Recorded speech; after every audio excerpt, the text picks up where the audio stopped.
Hey everybody, welcome to Obscurities and Miniatures. Today we have another Conquest release from Bellum Games. This is the tempered Steelshaper for the Dweghom faction, which are like the dragon-based dwarves. Anyway, this guy's kind of funky. He's got a very mechanical, technological look going on here to him. You can see he's got almost like a metal beard.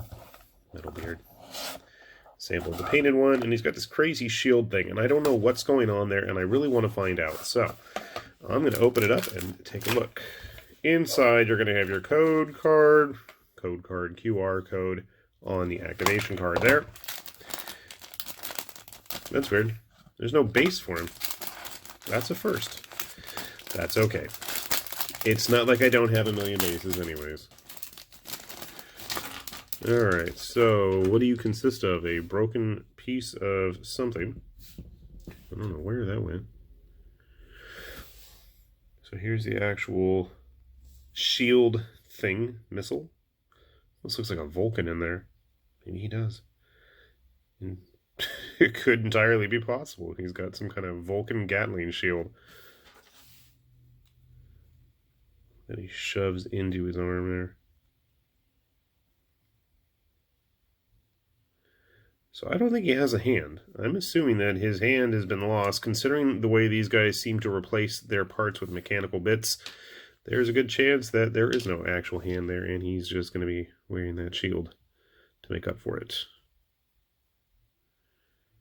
Assuming his hand comes like this. It's interesting, there's a slot for it. Doing his Techno-Viking come here pose.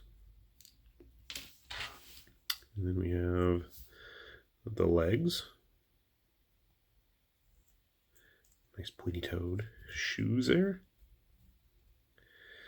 Interesting proportions on him. He's not as bulky and round as the rest of the Dweghom, especially the legs. Like this poofy pantaloon type thing going on in the thighs there.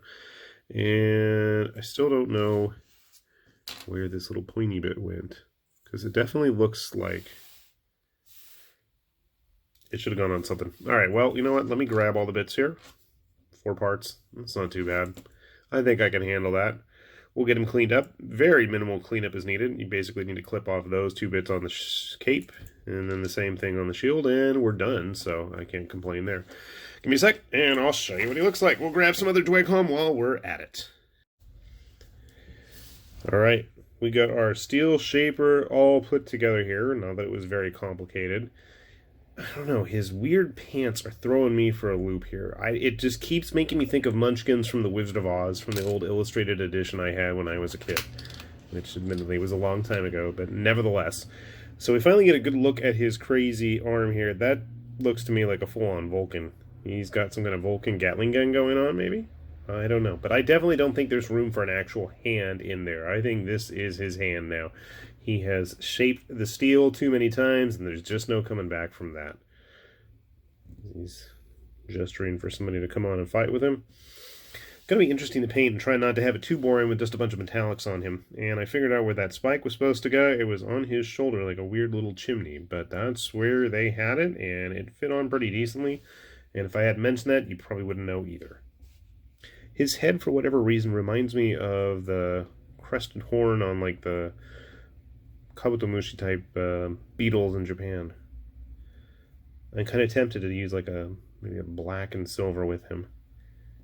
Give him his mushi roots. Other than that, I mean, pretty simple construction. Let's grab some other Dweghom heroes, and we'll see how they stack up with him. Now, my first choice is always to get the Arden out on the table, and we'll see how they compare. So, size-wise, just about right. In case you have not experienced any of the Conquest models, and you're more familiar with other companies, actually, let's grab some regular generic Dweghom. This is a Hold Warrior, and that is a Dragon Slayer. And you can see they have a little bit of size and weight behind them, but they're frontline heavy hitter dudes, so that's not surprising. Grabbing some other dwarfs, as I was saying before I went off on a tangent there. We have our Mantic and GW ones here. So you can see our Steelshaper friend here is a little bit thicker, a little bit bigger. But if you are into uniquely dressed, overtly large, mechanically enabled dwarves, then this guy might fit in pretty well. Actually, he might work pretty well with some Caradon guys. Caradron. Whatever they're called. The flying dudes. But yeah. So, quick little kit. Easy to build. Definitely a unique look. And not one that I could say I've expected to see very often on the table with his Gundam-like Gatling shield there. So, definitely an interesting look. Hopefully you found that interesting, because I know for a fact that I have been wanting to see this guy standing out on his own and what he looked like from a full 360. So hopefully that was helpful for you too. With that said, this has been High Lord Tamerlane with Obscurities and Miniatures. Saying thanks for watching, and we'll see you back here soon. Bye-bye.